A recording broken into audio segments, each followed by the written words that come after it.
please subscribe my YouTube channel and press the bell icon. You watching real horror stories in every day. पेंचा पेची, shape shifting demon.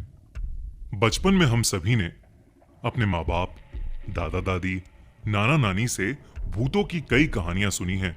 पर सोचिए कि क्या हो अगर एक दिन ऐसी ही एक कहानी सच हो जाए। 21 साल के शुभजीत के साथ कुछ ऐसा ही हुआ। शुभजीत 3 साल बाद अपनी पढ़ाई पूरी करके अपने गांव वापस आया था। शुभजीत वैसे तो बंगाल के पुरुलिया डिस्ट्रिक्ट के एक छोटे से गांव का रहने वाला था, पर पढ़ाई के सिलसिले में वो पिछले 3 साल से कलकत्ता में रह रहा था। शुभजीत को अपना गांव बहुत पसंद था, क्योंकि जहां शहर में हर जगह बिल्डिंग्स ही बिल्डिंग्स थीं, वहीं उसके गांव में चारों ओर जंगल ही जंगल थे, जहां की हरियाली और खुली हवाओं में उसका मन खुश हो जाता था। पर ये जंगल भी अपने अंदर कुछ ऐसे राज छुपाए बैठे थे, जिसकी वजह से गांव के लोग रात को कभी भी अकेले जंगल में नहीं जाते थे। वहां की कहानियों की माने तो जंगल में एक राक्षस रहता था, जो कि लोगों की जान निकालकर उन्हें मरने के लिए छोड़ देता था। लोग कहते थे कि गांव में जो भी पूर्णमासी की रात को उस जंगल में गया है, वो कभी भी जिंदा वापस नहीं लौटा।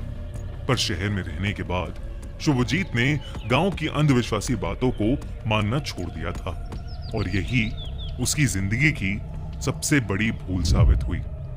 शुभजीत को एक दिन एक ईमेल आया, जिसमें लिखा था कि उसकी कोलकाता में एक कंपनी में नौकरी लग गई है और उसे 2 दिन बाद ही कंपनी में रिपोर्ट करना था। शुभजीत के माता पिता उसी दिन सुबह सुबह एक शादी के लिए उड़ीसा चले गए थे, तो उसने सोचा कि वो अगले दिन ही कलकत्ता के लिए निकल जाएगा, ताकि वो एक दिन पहले जाकर आराम से वहां सेटल हो जाए और ऑफिस के पहले दिन की तैयारी भी कर ले। शुभजीत की गांव में आखिरी रात थी। उसने पूरा दिन अपने गांव के दोस्तों के साथ पार्टी की, और पार्टी करते करते कब रात हो गई उन्हें पता भी नहीं चला। सबने थोड़ी पी रखी थी, तो सब लोग साथ में ही वापस घर जा रहे थे। शुभजीत के एक दोस्त मोंटी का घर बिल्कुल जंगल के रास्ते से सटा हुआ था। सब दोस्त जैसे ही मोंटी के घर पहुंचे, तो उन्होंने देखा कि शुभजीत उनके साथ नहीं था। उसके दोस्त उसके लिए परेशान हो गए और उसे आसपास ढूंढने लगे।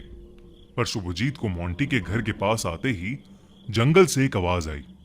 उसे ऐसा लगा कि जैसे किसी ने उसका नाम पुकारा हो। तो शुभजीत जंगल के रास्ते उस आवाज के पीछे पीछे चला गया। वैसे तो शुभजीत बचपन में उस राक्षस की कहानियों पर बहुत विश्वास करता था, और उसे उन कहानियों से डर भी लगता था। पर कलकत्ता में रहने और पढ़ने के बाद अब उसका सब कहानियों से पूरी तरह से विश्वास उठ चुका था। हालांकि शुभजीत की सारी जिंदगी उसी गांव में बीती थी, पर फिर भी उसकी 21 साल की जिंदगी में उस दिन वो पहली बार अकेले रात को जंगल वाले रास्ते पर जा रहा था। उस जंगल में जाते हुए उसने रास्ते में एक सिगरेट जला ली। जैसे ही उसने लाइटर से सिगरेट जलाई, तो माचिस जलने के साथ साथ शुभजीत को जंगल के सन्नाटे में एक उल्लू की आवाज आई। शुभजीत सिगरेट पीता पीता चल रहा था, और अब कम से कम आधे किलोमीटर की दूरी तय कर चुका था कि तभी शुभजीत की सिगरेट के धुएं को चीरता हुआ वहां से कुछ गुजरा। क्योंकि सर्दी का मौसम था, तो रात को ऐसी हवा का चलना आम बात थी, इसलिए शुभजीत को लगा कि वो बस एक हवा का झोंका था। उसने अपनी सिगरेट बुझाई, और जैसे ही अगला कदम बढ़ाया, तो उस उल्लू की आवाज और तेज हो गई। शुभजीत अब थोड़ा घबराने लगा था। तभी उसने देखा कि पेड़ की डाली से 2 बड़ी बड़ी आंखें उसे घूर रही हैं, जैसे किसी उल्लू की आंखें हों, पर बहुत बड़ी, लाल और भयानक। उन आंखों को देखकर शुभजीत और घबराने लगा और जंगल के रास्ते से वापस मुड़ गया। वो कई देर तक चलता रहा, लेकिन वो उस जंगल से बाहर नहीं निकल पा रहा था। जैसे जैसे वो और ज्यादा डर रहा था, वैसे वैसे उल्लू की आवाजें भी बढ़ती जा रही थीं। चलते चलते उसे फिर से एक तेज हवा का झोंका महसूस हुआ, लेकिन इस बार शुभजीत ने अपने गाल पर हाथ लगाया तो उसके गाल से खून बह रहा था। तभी अचानक उसे दिखा कि उस जंगल के सभी पेड़ों पर दो बड़ी बड़ी लाल और भयानक आंखें चमक रही हैं। उसे तब याद आया कि उस रात पूर्णमासी की रात थी। अब उसे उस राक्षस से जुड़ी सभी बातें सच लगने लगी थीं। उसे बिल्कुल भी समझ नहीं आ रहा था कि वो क्या करे। ऐसा लग रहा था कि उस जंगल में छोटी छोटी लाल लाइट चमक रही हों। वो जोरों से जंगल से भागा और अचानक से उस जंगल में से सैकड़ों उल्लू अपनी तीखी आवाज निकालते हुए हवा में उड़ने लगे और उसको उन उल्लुओं ने चारों तरफ से घेर लिया।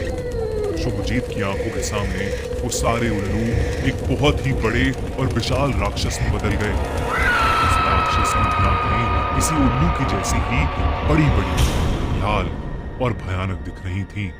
उस राक्षस के दांत भी बेहद नुकीले थे। शुभजीत के उस राक्षस को देखते ही रोंगटे खड़े हो गए।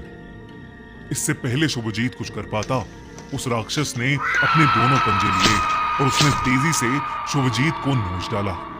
तभी शुभजीत के दोस्त उसे ढूंढते ढूंढते जंगल के अंदर पहुंच गए। उन्हें शुभजीत एक पेड़ के पास गिरा पड़ा मिला। उसका पूरा शरीर नीला पड़ चुका था और वो दर्द के मारे छटपटा रहा था। उसके पूरे शरीर पर पंजों के निशान थे। ऐसा लग रहा था जैसे किसी ने उसकी जान ही निकाल ली हो। उसके दोस्त उसे फौरन हॉस्पिटल ले गए और कुछ दिनों के इलाज के बाद वो थोड़ा बेहतर हो गया। शुभजीत ने जब लोगों को अपने साथ हुआ किस्सा बताया तो सब हैरान थे। गांव के बुजुर्गों ने कहा कि वो राक्षस पेंचा पेची है, जो उस जंगल का एक ऐसा भूत था जो पूर्णमासी की रात को लोगों के जंगल में अकेले होने का इंतजार करके एक उल्लू के रूप में आकर अपने शिकार का पूरा खून चूस लेता है। ये सुनने के बाद सबको पेचा पेची राक्षस पर यकीन हो गया। शुभजीत तो अपने दोस्तों की वजह से उस रात बाल बाल बच गया, लेकिन वो कभी भी पेचा पेची की खौफनाक आंखें नहीं भूल पाएगा।